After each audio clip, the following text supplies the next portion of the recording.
Well, live from New Delhi, you're watching DD India Live, India's voice to the world. I'm Mark Lynn. Namaskar. And we are going across live now to Washington, D.C., to the White House for the update.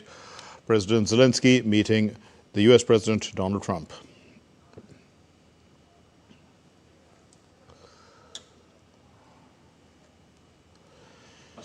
President Trump to stop this war, to make a diplomatic way of finishing this war, and we are ready for trilateral, as President said. This is a good signal about trilateral. I think this is very good. Thank you. Mr.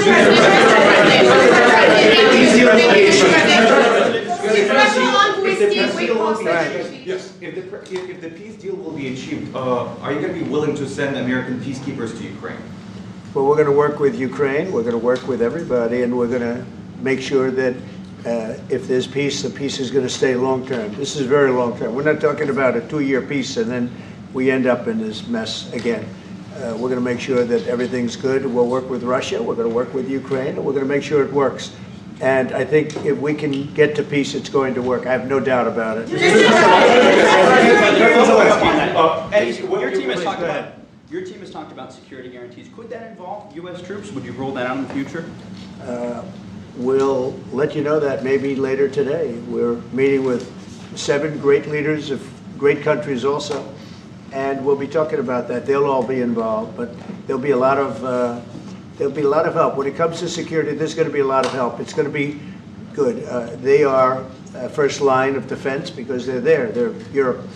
But we're going to help them out also. We'll be involved. Mr. President, Vladimir Putin mentioned that the war will not end without addressing the root causes of this war. Have you had an understanding what are the root causes of this war? Well, look, the war is going to end.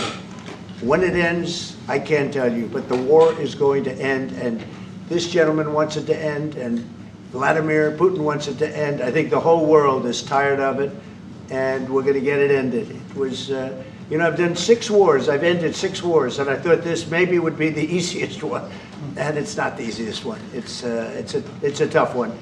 A lot of reasons for it, and they'll be talking about it for a long time. But they'll be talking about the others. Look, India, Pakistan. We're talking about the big places. When you look at, you just take a look at some of these wars. You go to Africa and take a look at that. Rwanda and the Congo, Republic of the Congo. That's been going on for 31 years.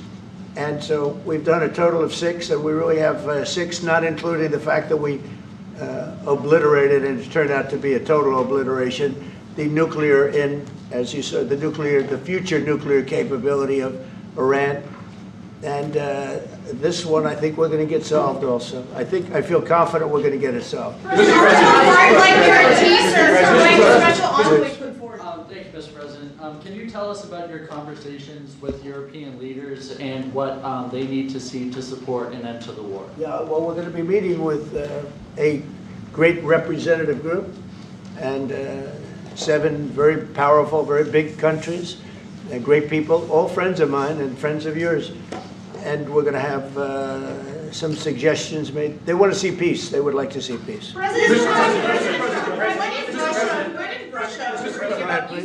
In the red. President Trump, do you think it's fair for Ukraine and for Russia to achieve a lasting and durable peace if Ukraine cedes its territories that Russia hasn't yet conquered? Do you think it's a fair peace for Ukraine? We're going to have a lasting peace. Just to answer the first part of your question, we're going to have a lasting peace. I hope it's going to be immediately. I hope it doesn't have to go on. And I think people of the whole world is going to be very happy when that's announced. Mr. President, you posted on social media, Mr. President, a very touching letter from the First Lady. And the letter was hand-delivered to President Putin. And it calls for an end to the war, essentially, because of the children and the children's future. Why did the First Lady feel that letter was necessary? Was it because she believes that Mr. Putin is the aggressor in the war? Is a similar letter being hand-delivered to President Zelensky? So the First Lady felt very strongly. She's watched the same thing that you watch and that I watch. I see things that you don't get to see, and it's horrible. But when she's got a great love of children, she has a wonderful son that she loves, probably more than anybody, including me. I hate to say it, but she loves her son. She loves children, and she hates to see something like this happening. And that goes for other wars too. I mean, she sees the heartbreak, the parents, the funerals that you see on television. Always funerals. We want to see something other than funerals. No, she felt it was a beautiful letter. It was very well received by him, and she did ask me to say, you know, she would love to see this end. She would love to see it end, and she says it very openly, very proudly, and with great sorrow because so many people have been killed. Mr. President, last week, Brian, go ahead, Brian. Yes, sir. I've got a question for each of you. Yes. First of all, Mr. President Zelensky, you look fabulous in that suit. I said the same thing. Yeah, you look good. I said the same thing. Yeah, looks Isn't good that on nice? you. That's the one that attacked you last time. See, now he's I remember that. Yeah, I apologize to you. You look wonderful. No, my first question for you, President Zelensky. In the same suit. You see, I changed, you are not. Maybe yours is much better than mine. Real quickly, upon peace, God willing we get peace, are you open to holding an election in your country? Yes, of course. We are open for election, yes. We have to do safety circumstances. And a little bit, we need to work in the parliament, because during the war you can't have elections, but we can do security. We need, maybe, how to say, we need a truth, yes, everywhere, in the battlefield, in the sky, and the sea, yeah, to make possible for people to do democratic, open, legal elections. So you say during the war you can't have elections. So let me just say 3.5 years from now. So you mean if we happen to be in a war with somebody, no more elections? Oh, that's good. I wonder what the fake You news like this is gonna idea? say. Yeah. No. Speaking of news, I got a question for you. This sounds insane for me even to ask this, but do you think the American media really doesn't even want a peace deal because they've been so critical of you every step of the way as you lead the charge for peace? It's an amazing phenomenon. I said that if in the settlement you got Moscow, St. Petersburg, and thousands of miles around them, they would say, I made a bad deal. The level of hatred and animosity is incredible. Not with all. I mean, we have great people up here. We also have terrible people up there that I think are told what to say. But, you know, in solving all of these wars, they don't even write about it. You know, I saw major wars. I saw wars that have been going on for 31, 35, and 37, and a couple of quicker ones. One that was going to go into a full-blown deal very quickly. You know what the one I'm talking about. It was a big one. But they don't even write about that. No matter what I do, no matter what, and you know, this is not anything to do with you. It's probably to your advantage in a certain way. But no matter what I do, no matter what deal I make, from my standpoint, you'll come out good. Maybe President Putin will come out good. But they'll say, Trump was absolutely horrible. It's just it. And I've lived with that for a long time. I've lived with it since just before the first election. I used to get great publicity. Now I get the worst publicity anyone's ever gotten in office, but I won in a landslide, so that people understand. They're the only ones that count, ultimately. But I've also had great reporters. I've had journalists that are very good. But it's very sad when you do the right thing. As an example, they said, because of the fact that Vladimir Putin came to American soil, this was a tremendous defeat for Donald Trump. No, it was really wonderful that he did it. It was a hard thing for him to do, to be honest with you. It was the opposite of what they said, but they said it. Now, if he didn't come, they'd say that was also bad for Trump. You know, there's no way. And there's just a great dishonesty of the press, and I think that's why it's lost its credibility. You know, its credibility is at an all-time low. We have a thing going on right now in D.C. We went from the most unsafe place anywhere to a place that now friends are calling me up, Democrats are calling me up, and they're saying, sir, I want to thank you. My wife and I went out to dinner last night for the first time in 4 years, and Washington, D.C. is safe, and you did that in 4 days. I'll tell you it's safe. I had another friend of mine, he has a son who's a great golfer, he's on tour, and he came in fourth yesterday in the big tournament where Scotty Scheffler made the great shot. And he said his son is going to dinner in Washington, D.C. tonight. I said, would you have allowed that to happen a year ago? He said, no way, no way. He said, what you've done is incredible. And I think the people realize it. But the press says, he's a dictator, he's trying to take over. No, all I want is security for our people. But people that haven't gone out to dinner in Washington, D.C. in 2 years are going out to dinner. And the restaurants the last 2 days were busier than they've been in a long time. Sir, I walked around yesterday with MTG. If you could walk around with DC with MTG and not be attacked, the city is safe. Yes. Thank you, Mr. President. Last week you warned of what you called severe consequences if a 30-day ceasefire or any type of ceasefire were not agreed to by Russia. Will there be severe consequences? Does that change because of I the don't meeting think you with need a President Putin? ceasefire. You know, if you look at the 6 deals that I settled this year, they were all at war. I didn't do any ceasefires. And I know that it might be good to have, but I can also understand strategically why, well, you know, one country or the other wouldn't want it. You have a ceasefire and they rebuild and rebuild and rebuild, and, you know, maybe they don't want that. But if you look at the 6 deals that we made peace and you know, long-term, long-running wars, I didn't do any ceasefires. Would I like the concept. You know, I like the concept of a ceasefire for one reason, because you'd stop killing people immediately, as opposed to in 2 weeks or 1 week or whatever it takes. But we can work a deal where we're working on a peace deal while they're fighting. They have to fight. I wish they could stop. I'd like them to stop. But strategically, that could be a disadvantage for one side or the other. But all of these deals I made without even the mention of the words ceasefire. President Zelensky, are you disappointed that there's no explain the ceasefire? decision to offer Ukraine Article 5-like security guarantees, but stop short of pushing for their full membership? Yeah, well, we haven't done anything on that yet. If you look back and you go back long before President Putin, it was always a statement that they would never allow Ukraine into NATO. So that was a statement that was made, but we haven't discussed any of that yet. We're going to be discussing it today. But we will give them very good protection, very good security. That's part of it. And the people that are waiting for us, they are, I think they're very like-minded. They want to help out all. Thank you, President. Thank you, President Trump. Are you disappointed there's no The ceasefire, United Mr. States, President? the United States has already given hundreds of billions of dollars to this war effort in Ukraine. At best, it is a stalemate, and the killing continues. So, President Trump, how much more is the United States willing to give Ukraine? And President Zelensky, how much more do you want? Well, I'll start off just by saying we're not giving anything now. We're selling weapons. This is something before, I guess the number is well over $300 billion. That was under Joe Biden, a corrupt politician, not a smart man, never was. By the way, go back 40 years, he was not a smart man 40 years ago either. But now he's in particular bad.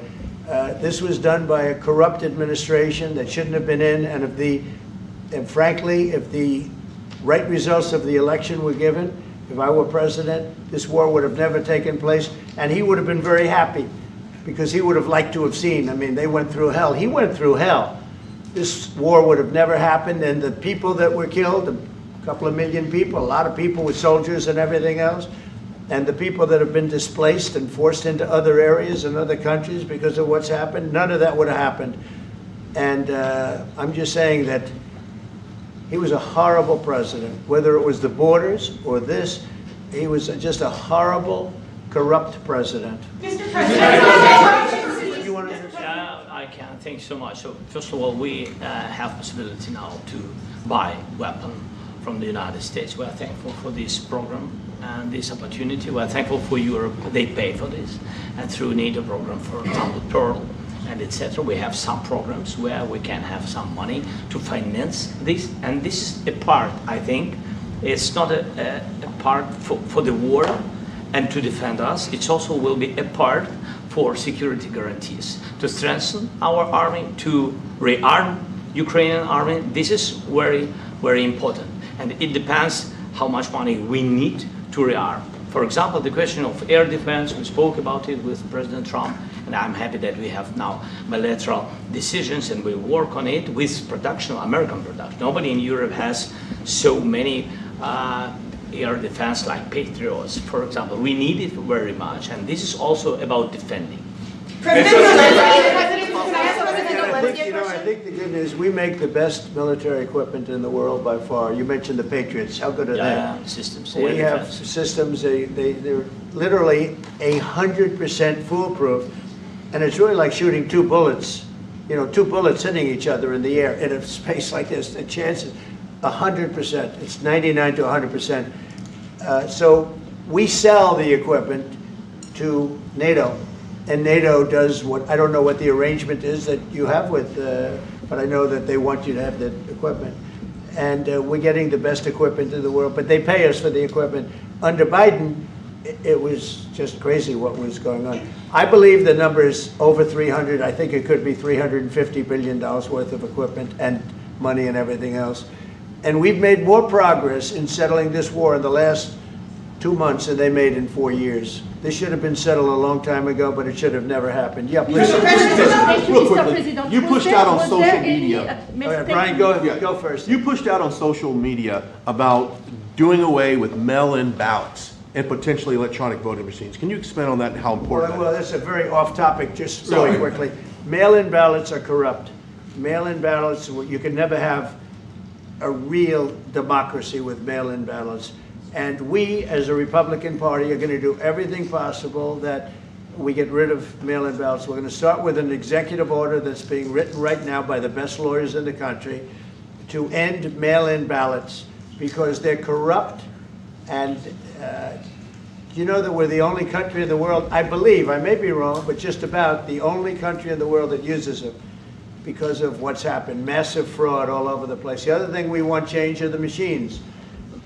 For all of the money they spend, it's approximately 10 times more expensive than paper ballots. And paper ballots are very sophisticated with the watermark paper and everything else.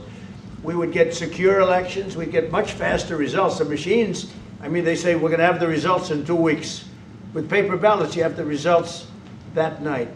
Most people, but most people, many countries use paper ballots. It's the most secure form. So between paper ballots, very, very important, paper ballots, and I think maybe even more important, the mail-in voting. We're going to end mail-in voting. It's a fraud. If you have mail-in vote, even Jimmy Carter with this commission, they set it up. He said the one thing about mail-in voting, you will never have an honest election if you have mail-in. And it's time that the Republicans get tough and stop it because the Democrats want it. It's the only way they can get elected. Because with men and women's sports and with transgender for everybody and open borders and all of the horrible things, and now the new thing is they love crime. They're fighting me on the fact that I've made Washington, D.C. safe. We're not going to get mugged, beaten up, or killed like all the people you've been watching get so badly hurt. I'm glad, I hate to take your time with this, but I'm glad you asked me that question. Sorry. We're going to stop mail-in ballots because it's corrupt. You know, when you go to a voting booth and you do it the right way and you go to a state that runs it properly, you go in, they even ask me, they asked me for my license plate, for identity. I said, I don't know if I have it. They said, sir, you have to have it. I was very impressed, actually.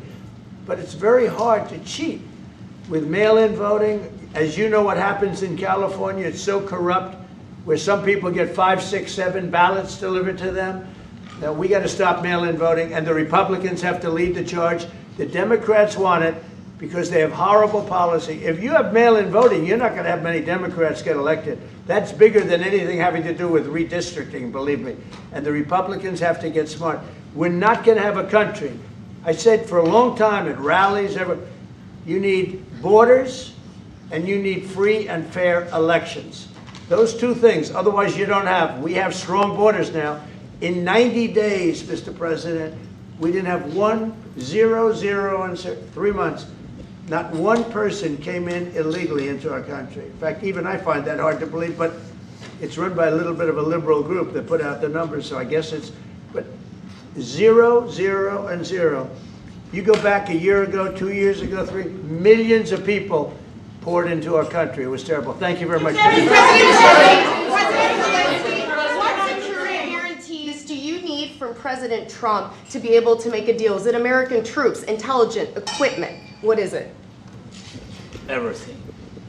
And really, it includes two parts. First, strong Ukrainian army. That's what I began to discuss with your colleagues. And it's a lot about weapon and then people and training missions and intelligence. And second, we will discuss with our partners. It depends on the big countries, on the United States, on a lot of our friends. And Mr. President, are you willing to commit American troops to that NATO-like protection in order to get President Zelensky to a deal today? Well, I don't know if you define it that way, but NATO-like, I mean, we have people waiting in another room right now. They're all here from Europe, biggest people in Europe, and they want to give protection. They feel very strongly about it, and we'll help them out with that. I think it's very important. I think it's very important to get the deal done. You've been involved with the peacekeeping in Ukraine since your first day in the administration. What would you say to the Ukrainian people right now who are suffering under the Russian attacks and hoping that the American people will stand with them? Well, I know Ukrainian people. I've known many over the years. They're great people. They're smart. They're energetic. They love their country. I mean, they love their country, and we want to get this war ended. That's all I can do. I love the Ukrainian people, but I love all people. I love the Russian people. I love them all. I want to get the war stopped. Very important. Mr. President, was there any aspect of your discussion with Vladimir Putin that left you disappointed? Look, we just spoke to, I was just telling the president, I just spoke to President Putin indirectly, and we're going to have a phone call right after these meetings today. And we may or may not have a trilat. If we don't have a trilat, then the fighting continues. And if we do, we have a good chance. I think if we have a trilat, there's a good chance of maybe ending it. But he's expecting my call when we're finished with this meeting. Thank you very much, everybody.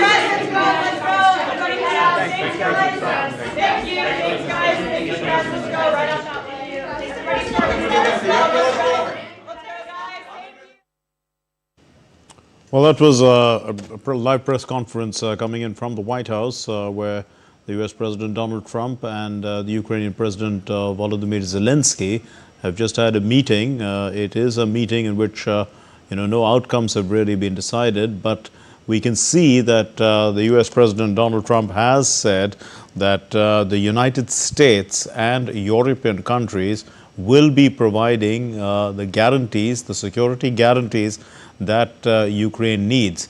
And he said also that the U.S. is not delivering aid to Ukraine, but selling military equipment to Ukraine, and which he said is the best military equipment available.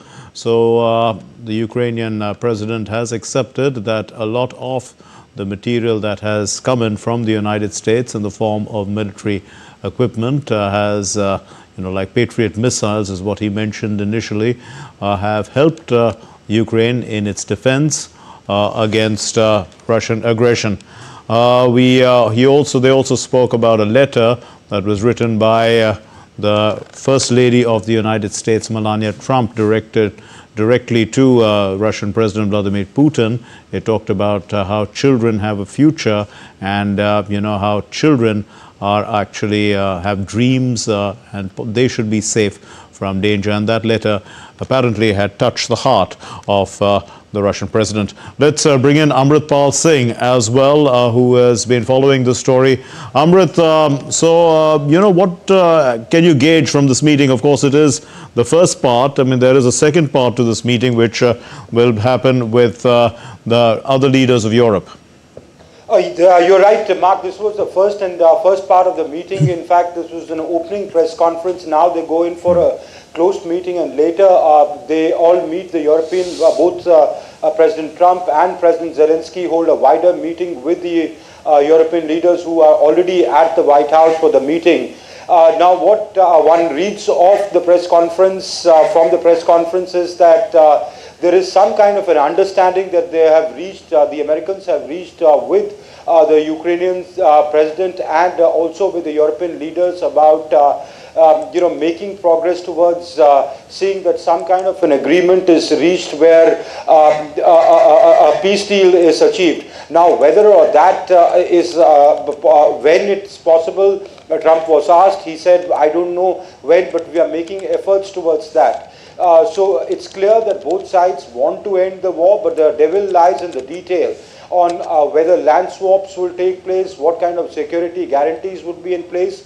Though right now, from the public statements made at this press conference and earlier too by Steve Witkoff, the special envoy of the US president, is that they want, short of Ukraine joining the NATO, there will be some kind of arrangement where NATO-like security guarantees will be given. That means what President Putin's wish of Ukraine not going into the NATO fold will be respected, but the Americans will give some kind of, and the Europeans will give some kind of security guarantees to Ukraine before President Zelensky agrees to some kind of a peace arrangement. So the other thing, if I may mention, Mark, is that it's significant that Zelensky today said that he's open to the trilateral. That means he's ready to sit with the Russians on the table.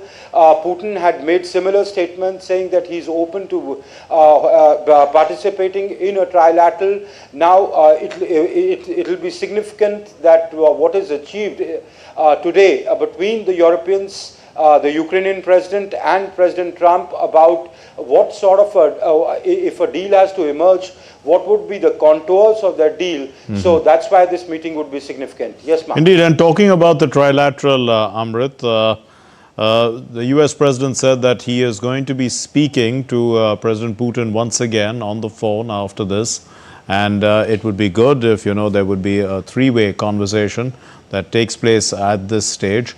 And he also said that he is not looking for a ceasefire, he's looking for solutions. And of course, he's taken credit for, several so-called solutions that have taken place in conflicts that he enumerated. But we are going to run a soundbite, Amrit, so stay and listen. This is the soundbite on the trilateral that you were just talking about. We need to stop this war, to stop Russia, and we need support American and European partners. And we will do our best for this. I think we show that we are strong people, and we supported the idea of the United States, personally of President Trump, to stop this war, to make a diplomatic way of finishing this war. And we are ready for trilateral, as President said. This is a good signal about trilateral. I think this is very good. Okay, so put that into context for us, Amrit, again. What are the possibilities of this trilateral taking place, even today? Well, the possibility of the trilateral will depend upon what the Europeans and President Zelensky agree to. Now, the intent is very clear that Donald Trump has been able to get both sides to agree, or actually three sides, the Russians, the Ukrainians, and the Europeans, that this war must come to an end, and this war, some sort of a peace deal has to be achieved. I think the three sides are ready, that all of them should sit together. But as I said, the devil lies in the detail. What kind of land swaps would take place? Because earlier, the maximalist positions that were being taken by both sides, by the Russians as well as by the Ukrainians, about controlling territories. I think there is where today's meeting will be significant. Whether what happens to Donbass, what happens to Crimea, do the Russians keep Crimea? What do they keep the 2/3 of Donetsk that they hold? Do they hold on to Luhansk? All that will be there, because before coming to this meeting, both the Europeans and the Ukrainian president had said that borders cannot be changed by force, that President Zelensky had said we will not cede even an inch. So the challenge for Trump really is to get both sides to agree to who keeps what, and then get an assurance from each other that further territorial gains by the Russians shall not be made, and Europe accepts that Russians, where they keep or they stay where they have reached. So that is where the difficult part of it. And I think there is still, a slip between the cup and the lip there, because that's why President Trump is still saying that, a trilateral should happen. I don't know whether the trilateral will happen. If the trilateral happens, then the ceasefire comes into effect, fighting stops. But I really don't know now, when he was asked in the press conference, whether the fighting will stop. Because the fighting is still going on the ground. There are attacks being made, counter-attacks being staged. So all that, even while the talks are going on. So really, how much he's able to prevail upon the Ukrainian president and the European leaders about who controls what is what is at the crux of the matter, and that he'll report to President Putin after this meeting in his phone call with him, as he called Zelensky after the Alaska meeting with Putin, and then see if common ground is achieved and they could make progress, and then they all could sit on the table. Mark. Right, and of course we know that the US president uses the transactional approach, and it appears that, apart from what has been discussed publicly and is available and what people are discussing, there is the issue of, what the US interests in the land, in terms of the resources both within Ukraine as well as within Russia. And there's the rare earths that, are being talked about, and various other things that the US president has talked of in the past. Do you think that, to take Russia off the sanctions list, something has been talked about that has brought Russia to this point where it is willing to negotiate so that, it is now once again part of the world community and willing to trade its resources and make money?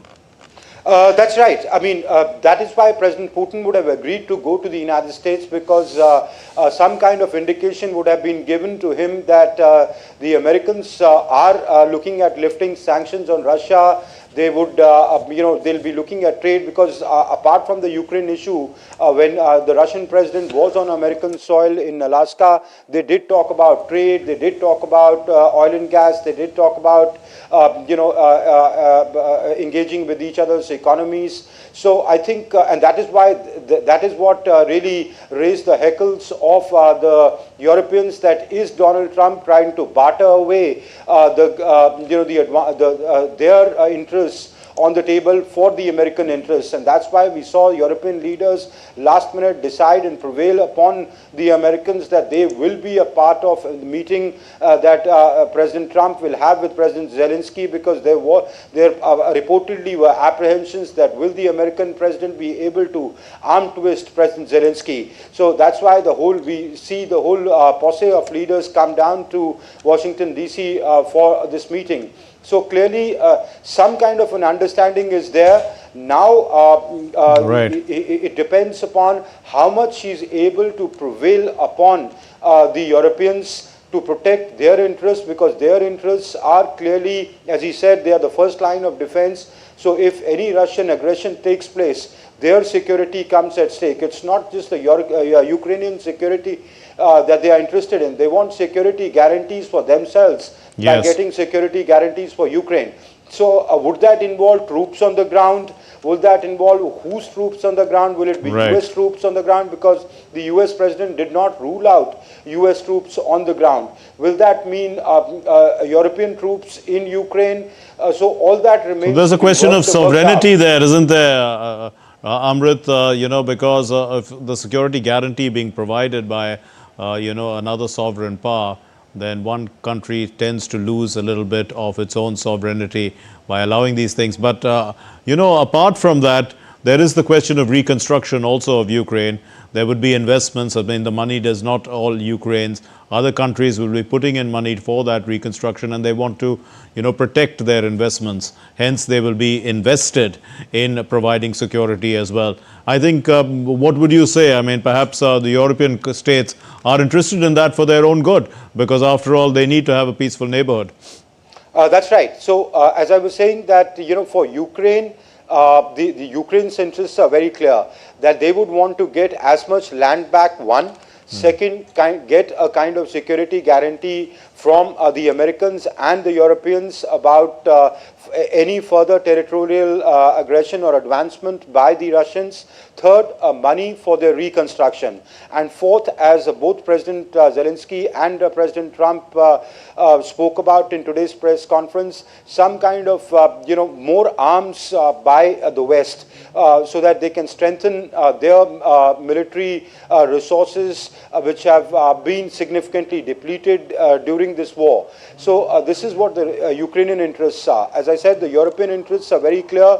They would want to contain the Russians, keep them away from the front lines as much as possible, and see that how much of a pushback or how much of concessions they can get from Russia giving up some of the territory, because if they advance into Ukraine, they are advancing towards Europe. So that's their interest. And Donald Trump's interests are very clear here, that one, he wants to take credit for stopping the war, possibly in his pursuit for a Nobel Peace Prize. Secondly, looking at increasing trade with the Russians and putting that war to an end, which ultimately we'll leave it there. Amritpal Singh, thank you for joining us.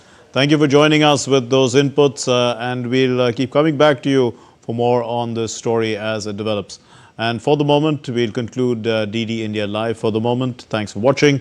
Namaskar.